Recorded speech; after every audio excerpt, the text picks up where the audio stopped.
The September 11th, 2025 meeting of the Santa Monica Rent Control Board is called to order. Would the secretary please take the roll?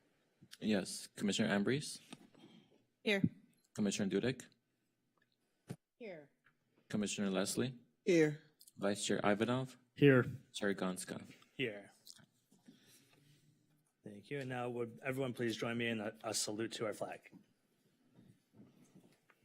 I pledge allegiance to the flag of the United States of America and to the republic for which it stands, one nation, under God, indivisible, with liberty and justice for all.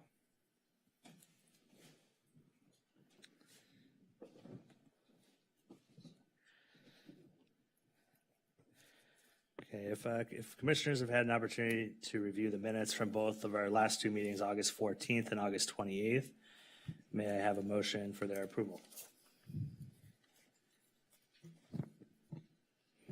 I move that we accept the minutes as they stand. Okay, do we have a second? I second it. Okay, motion by Commissioner Dudek and seconded by Commissioner Leslie. May we have a roll call vote, please? Commissioner Ambrose, Yes. Commissioner Dudek, Yes. Commissioner Leslie, Yes. Vice Chair Ivanov, Yes. Chair Gonska. Yes. All right, moving along to agenda item 6. Does the executive director have anything to report to the board? Yes, thank you, Chair, and good evening. Good evening, Vice Chair and Commissioners. My first announcement will be my last announcement regarding registration fee invoices. Thank you to the overwhelming majority who have paid. For the remaining landlords, I'd like to issue a final reminder that, as you haven't paid by August 1st, you are prohibited from passing through 50% of registration fees this year to your tenants. You cannot apply the general adjustment until all outstanding fees are paid, so please get those into our office as soon as possible if you haven't done so yet. Payments can be made online through a Civics account or via a one-time payment at rentcontrol.santamonica.gov. As part of our ongoing community outreach efforts, I'd like to share that staff from our Public Information Department will be participating in the upcoming Locals Night event on the Santa Monica Pier. That's next Thursday evening, September 18th, and the event presented by Pacific Park promises a festive evening featuring live music and DJs, vendors, a car show, and the chance to meet our friendly information coordinators and discuss rent control. I'd also like to announce that later this month, we will be mailing owners of rent-controlled deed-restricted units, asking them to verify the rents being charged in compliance with registration and reporting requirements that are part of their agreements. We will also include specific information about the maximum allowable rents and income levels for new tenancies starting in the coming year and provide the form for registering these tenancies. That concludes my announcements. Thank you. Thank you. Okay, moving along to public comment. This is the time set aside for members of the public to address the board on matters that are not on the agenda tonight, but that are within our subject matter jurisdiction. I don't have any speaker slips. If there's anybody who would like to address the board on anything not on the agenda, you can come up to the secretary here. If you have any comment on any of the later items, you can speak at that time. So seeing none, we'll move on to the next agenda item, which is 10A1. It's an owner occupancy exemption application for 2611 34th Street. May we have the staff report, please? Yes, Commissioners, Diana Vasquez-Bracken has a 50% ownership interest in this property, which she co-owns with her mother, and the property only contains 2 units. So to qualify for the exemption, she had to provide evidence that she has lived on the property as her principal residence since at least March 3rd of 2025. She doesn't own any other residential property in the county, and she supplied utility, financial, and government records to show that she has lived in the property since the required date. We sent a tenant response form to the tenant with whom I spoke at length, and she did confirm that Ms. Bracken does in fact reside on the property. Therefore, staff recommends that the board grant the exemption and adopt the proposed findings of facts and conclusions of law. Okay, and before we move to any conversation about this, do any commissioners have questions about the staff report? No, okay. And there's no representative from the owner here, correct? So we'll move to any deliberation. Oh, we do? Okay. Okay, they're here. Would you like to speak tonight or just here to observe? Okay, thank you. Okay, any deliberation or comments from commissioners about this, or would anybody like to make a motion? Vice Chair Ivanov? All the requirements are met here, so I would move that we adopt the findings of facts and conclusions of law. Second. Okay, we have a motion and a second. May we have a roll call vote, please? Yes. Commissioner Ambrose, Yes. Commissioner Dudek, Yes. Commissioner Leslie, Yes. Vice Chair Ivanov, Yes. Chair Gonska. Yes. Okay. All right, moving along to item 10A2. This is a new construction exemption for the property at 858 21st Street, units D and E. And may we have a staff report, please? Yes, Commissioners. Ali Mugattas, who owns this property, constructed 2 new units, units D and E, and he seeks a permanent exemption of these 2 units from the rent control law. The facts show that the certificate of occupancy for these new units was issued on November 6, 2024. The property was not subject to a removal permit, and the units in question are not subject to the rent control law as a result of the Ellis Act. Therefore, there's no basis to subject these units to the rent control law, and they qualify as exempt new construction. Staff therefore recommends the board grant the exemption application and adopt the proposed findings of fact and conclusions of law. Thank you. Any questions about the staff report? And is there a representative for the owner who would like to address the board tonight? I don't believe so. Okay. Any deliberation or motion from commissioners?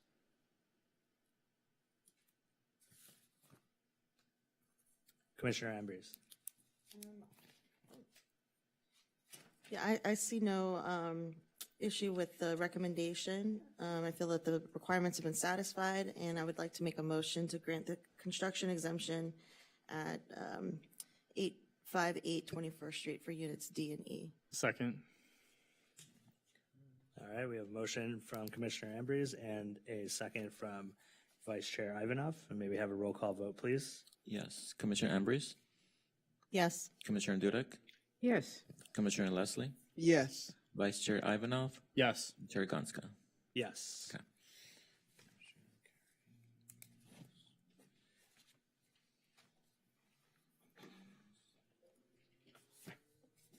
All right, next up on the agenda tonight is item 10B1. This is an appeal of a construction decrease case for 801 2nd Street. May we have a staff report, please? Commissioners, this is a construction decrease matter that's a consolidation of 7 petitions filed by tenants on this property for which the tenants receive rent decreases for impacts from the construction, and the landlord has appealed the decision. He first argues that the decision should be reversed because it wasn't issued within the 120 days of the filing of the petition, but neither the board's regulations nor case law support this argument, given the complexity of the matter, the number of parties and claims involved, the number of hearings, and the extent of testimonial and documentary evidence. There was good cause for why the decision wasn't issued within 120 days. Moreover, case law provides that failure to meet a directory deadline, such as this one here, does not deprive the board of jurisdiction over the matter. The remedy would be to compel the issuance of the decision, which has been issued in any case. The landlord also cited several regulations in his appeal to argue that the hearing officer should have only relied on testimonial evidence if supported by documentary evidence. The cited regulations are not relevant to this petition, however, and in fact, the board's regulations are clear that both testimonial and documentary evidence shall be considered by the hearing officer in reaching her decision. And the record is clear that substantial evidence supported the decreases granted by the hearing officer for noise, dust, safety, and inadequate construction management. As detailed in the staff report, the tenants provided consistent and extensive testimony about how a substantial project that consisted of near simultaneous renovation of 12 vacant units without necessary mitigation measures and construction management upended their lives. They couldn't work from home as many of them do. They were surrounded by, because of the noise, They were surrounded by dust such that many became sick with respiratory infections or allergies. The security was routinely compromised with doors to the outside and the garages left open. And they had no update. They lacked updates and notices that from management that may have possibly allowed them to plan for the frequent disruptions from this project. Landlord's witnesses, on the other hand, provided little rebuttal to the testimonial, photographic, and video evidence that were provided by the petitioners. Staff therefore recommends that the board affirm the decision and its findings of fact and conclusions of law. Thank you. Do we have any questions about the staff report? Commissioner Ambrose? Yes, I keep forgetting to turn it on. Regarding the evidence, is it required for the tenant to submit evidence for each day that they are alleging these, that they allege violations? There's no specific requirement. What is required is that the preponderance of the evidence that's submitted substantially support the findings of the hearing officer. Thank you. Commissioner Leslie? I don't have a question. I just have a statement. I'd like to commend our staff on this extensive research that was done, including the videos and all the follow-up that was done from each date. There's 95 exhibits in here, 7 videos, and 799 pages of documents. It's quite extensive, and it's more than a preponderance of evidence that this is substantial and damages to these tenants. Okay, thank you. Yeah, I had the same question, I think, as Commissioner Ambrose about, it seems like the appeal here from the landlord is centered around a claim that there needs to be a requirement of documentary evidence for each day of the period that was awarded, for which a decrease was granted. Notice here on page 4 of our staff report, near the top of the beginning of the first paragraph, it specifies very clearly that nothing in the board's regulation precludes the hearing officer from relying solely on the witness testimony for a finding, which we have an ample amount of here in the very extensive staff report that Commissioner Leslie just pointed out. So I'd also like to echo her comments commending the staff and the hearing officer and everyone involved for the extensive detail and the long process here. So with that said, is there a representative from the landlord or from the tenants who are here would like to speak? I am. My name is Maria Ragg. I'm with Green Tree Property Management. With the landlord? With the landlord. Okay. I don't have much to say. Well, if you'd like to speak, you can approach the podium here. And you'll have up to 5 minutes, of which you can reserve some time if you'd like to, but you can begin when you'd like. We just newly took over managing the property. We are the owner's representative, and we figured that we needed to intervene, and so we are newly representing the property. I just needed to come here and see what was going on with the case. I don't know much. We just took on from the 18th going forward, so that's all I have to say. I mean, I think the only thing I would have to say is that construction is usually not done every day, but I don't know. I can't beg to even know what happened. I was not there. I can't speak to what happened, so I'm just coming here to represent the owner and just say, we're new, we're here, we'll do whatever the council decides needs to happen. Okay. That's all from us. Thank you. Thank you. And do we have a representative from the tenants? Okay. Then we'll move to a deliberation or a motion from commissioners.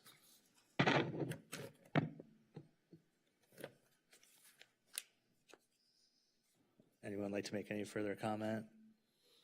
Or otherwise we can entertain a motion.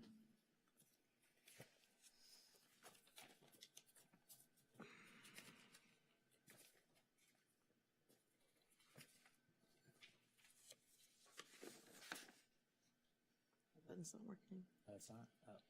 Well, go ahead, Commissioner Ambrose. Okay, seeing that no one else has any further discussion, I'd like to make a motion to deny the appeal at 801 2nd Street and affirm the hearing officer's decision, findings of fact, and conclusions of law. Commissioner Leslie, would you like? I'd like to second that motion. Okay. We have a motion from Commissioner Ambrose, seconded by Commissioner Leslie. May we have a roll call vote, please? Yes, Commissioner Ambrose, Yes. Commissioner Dudek, Yes. Commissioner Leslie, Yes. Vice Chair Ivanov, Yes. Chair Gonska. Yes.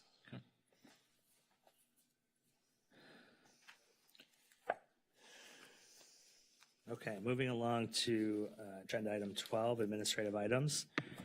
12A is revisions to regulations 1003D, 4001AB, 4104D4C, all to conform to existing law. And may we have a staff report, please? Yes, thank you, Chair Gonska. Good evening, Commissioners, Vice Chair Ivanov. This item is before you as more of a housekeeping matter to clean up some outdated provisions in our regulations. The first one, 1003D, is just to conform to the state law governing public meeting laws, especially around teleconferencing. Some of those have been updated since the pandemic and also in response to a lot of the innovations around teleconferencing. And so our board regulations was just a little out of date for that. So that's been updated. In Chapter 4, we have also cleaned up a couple of those regulations. The first one is to,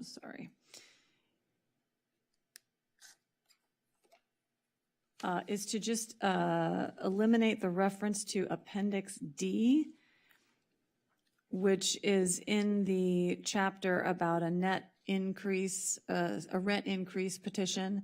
And we just, it came up in a different context, and we just realized there is no Appendix B, so we just didn't want there to be confusion around that. And then finally, we are amending 4001A to conform to case law, which does not actually give the board the authority to institute their own petition to expand a common area claim to a non-petitioning tenant. And that concludes my report. Thank you. Thank you.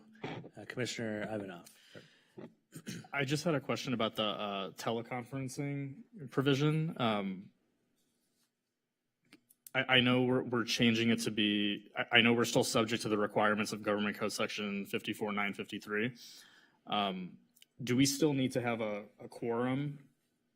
So before only one commissioner, in our case, as a body of 5, only one person was allowed to join remotely.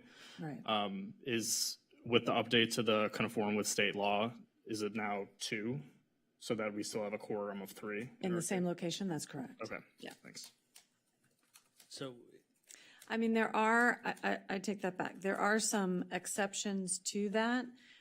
If you have a quorum in the same location, that changes how you have to notice the meeting. So you don't have to post notices in every location of the members who are teleconferencing in. If the quorum is achieved by multiple people being outside of the or teleconferencing in, then you have to post the agenda at each location that you're teleconferencing in, and then the public has to be allowed to go to that location. So it couldn't be, you couldn't teleconference in from a private home, for example.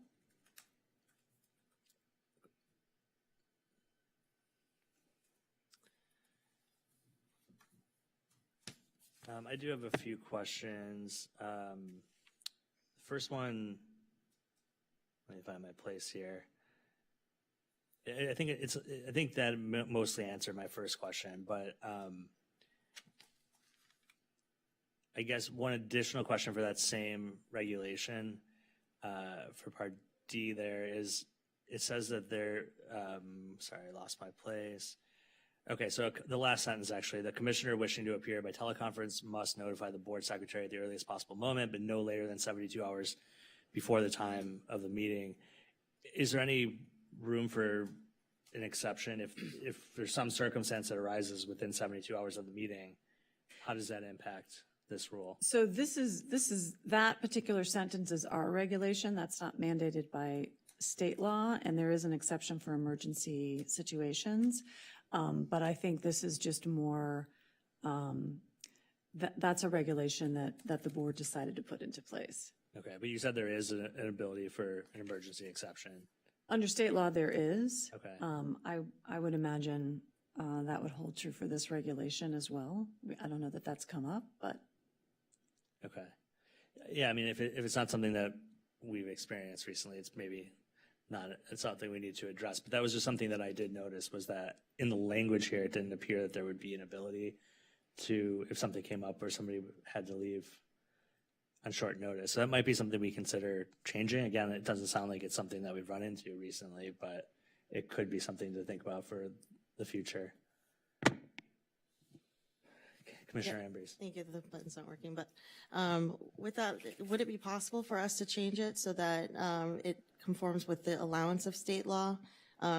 Being that we're a body of 5 and smaller than council, for example, or other larger commissions, I can foresee a circumstance in which somebody has something come up,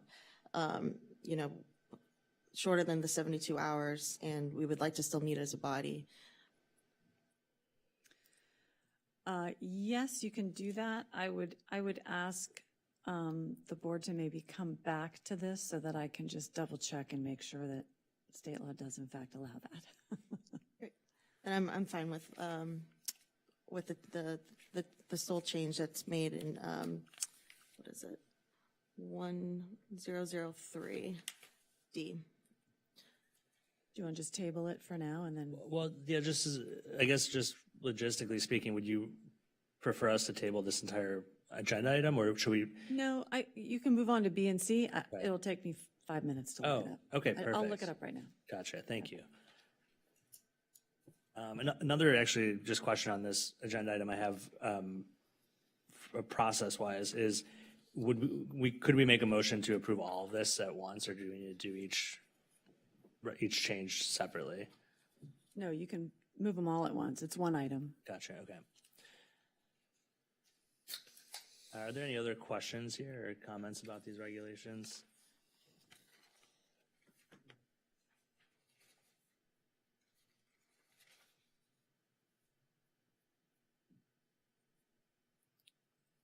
Yeah, I mean, they look very straightforward to me, pending the answer to the question that we'll get here in a few minutes. But again, thank you to the staff for bringing this to us. I mean, obviously you guys are very regularly digging into the details as situations come up, looking at relevant regulations to those circumstances. So it might be difficult to find these otherwise, but thanks for bringing them to us now that you have found them. Mm-hmm.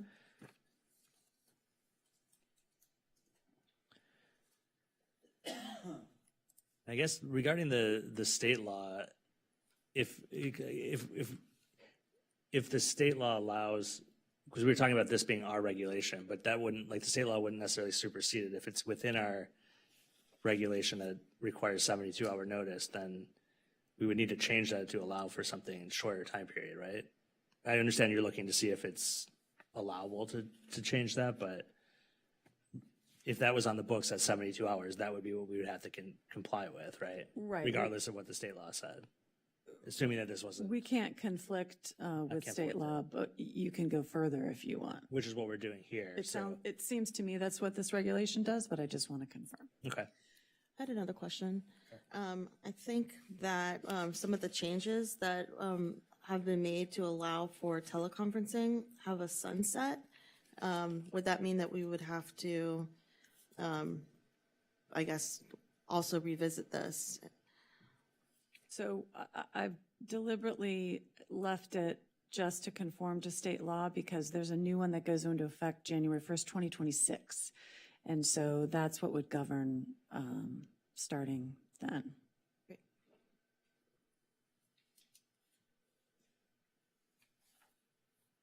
So feel free to move on to B and C and then come back. Sounds good. So we will table this for now.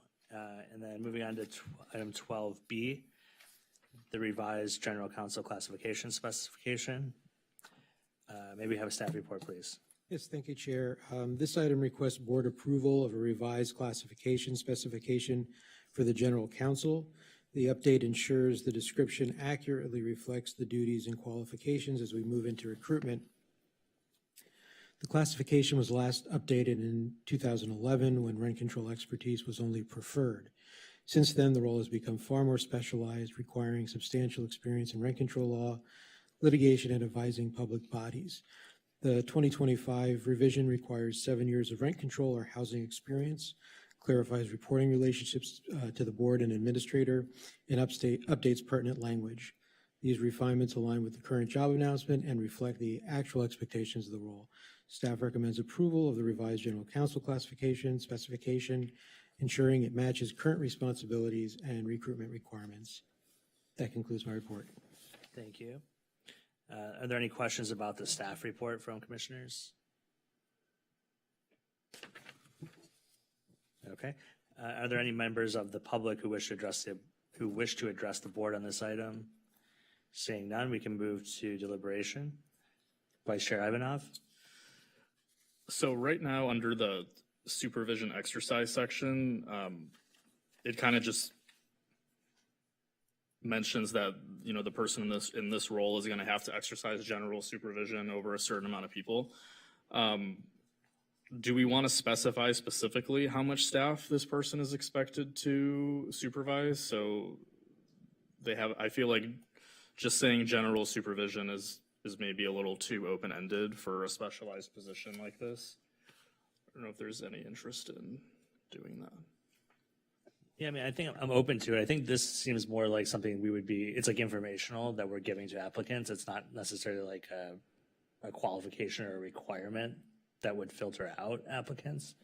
So, but I mean, it's helpful potentially so that people know what they're applying for more specifically. I was just thinking in terms of like a certain amount of staff attorneys, like whether it's 5, 10, or. That could change from time to time. This general description covers it all, I think. Okay, that's fine. Is there any opinion from staff on that? Well, it could change. The direct reports to the general counsel consist of 2 people, 2 attorneys. I think it's something that, you know, can be addressed during the interview process. Commissioner Ambrose? Yeah, in reading this, I would just like to acknowledge all the skills and knowledge that our general counsel today has and definitely exceeds. And I just wanted to state that it's nice to see all this on paper and to appreciate that. Commissioner Dudek? Yes, I join, I think we all joined her, but I joined Kay in that and in her remarks, and also the skills that are needed for this, I think are well established and very clear. Appreciate the job description and the clarity that we're looking for. I mean, yeah. This is going to be one heck of a great person we find with this description. Yeah, actually, that was one of the looking at the description of the education, training, and experience section. It's very detailed in terms of specifically what the requirements are for somebody's experience. And so, you know, a question that came to mind was just making sure we're confident that we'll have a good pool of applicants with this list of requirements. But I'm confident that those are the requirements to fulfill the duties of this role. So that's what we need to look for, in my opinion. Okay. And what we've had for several years. If there aren't any other comments, would anybody like to make a motion?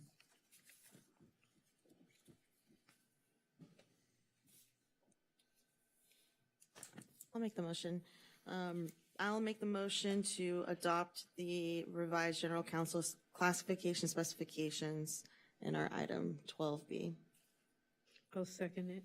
Second. Okay, we have a motion by Commissioner Ambrose, seconded by Commissioner Dudek. May we have a roll call vote, please? Yes. Commissioner Ambrose? Yes. Commissioner Dudek?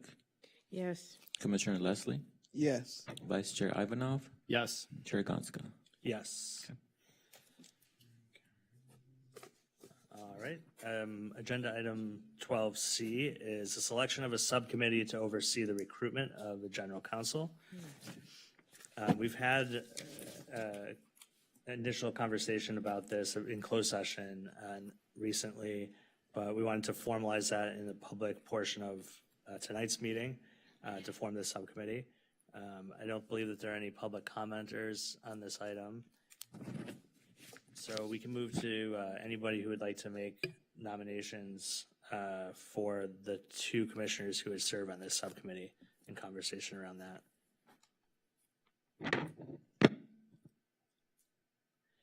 Is this to nominate two people right now? Yeah, so Commissioner Leslie just joined the Okay. queue, but yes, this is what we're going to do here. Okay. Isn't this a moot point? We already did that in closed session. We did discuss it in closed session, so now we're just formalizing it now as part of the public meeting. So we have to make nominations in the public meeting and then vote to confirm those two people Okay. All with right. the motion. Commissioner Ambrose? I'll make the motion. Okay. The motion to include Commissioner Ivanov and Commissioner Ambrose. Second. Okay, we have the motion from Commissioner Dudek and seconded by Commissioner Ambrose. May we have a roll call vote, please? Yes. Commissioner Ambrose, Yes. Commissioner Dudek, Yes. Commissioner Leslie, Yes. Vice Chair Ivanov, Yes. Chair Gonska. Yes. All right, so are we ready to move back to 12A? Yes, thank you, Chair. So that last sentence of our regulation is consistent with the requirement that there be 72 hours notice for all of our public meetings. And so that's why that's there, because that obviously would still apply even if someone wants to appear by teleconference. We would still need enough time to post the agenda per the Brown Act. Okay, so in a case where somebody had something come up, we would just need to essentially move if it resulted in not having quorum, we would just have to move the date of the meeting Correct. to allow for enough time. Yeah. Okay, thank you for doing that on-the-spot research there. Any other questions about that staff report? I don't believe there were. So any members of the public that'd like to address the board on that issue? So if not, would anybody like to make a motion on item 12A? This is to approve the amendments to these three regulations.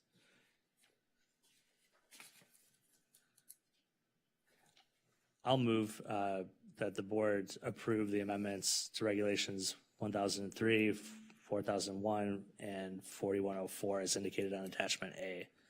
Second. Okay, may we have a roll call vote, please? Yes. Commissioner Ambrose, Yes. Commissioner Dudek, Yes. Commissioner Leslie, Yes. Vice Chair Ivanov, Yes. and Chair Gonska. Yes. Okay. All right, I believe that concludes tonight's agenda. Can I have a motion to adjourn until the next regular meeting of the Santa Monica Rent Control Board on October 9th, 2025?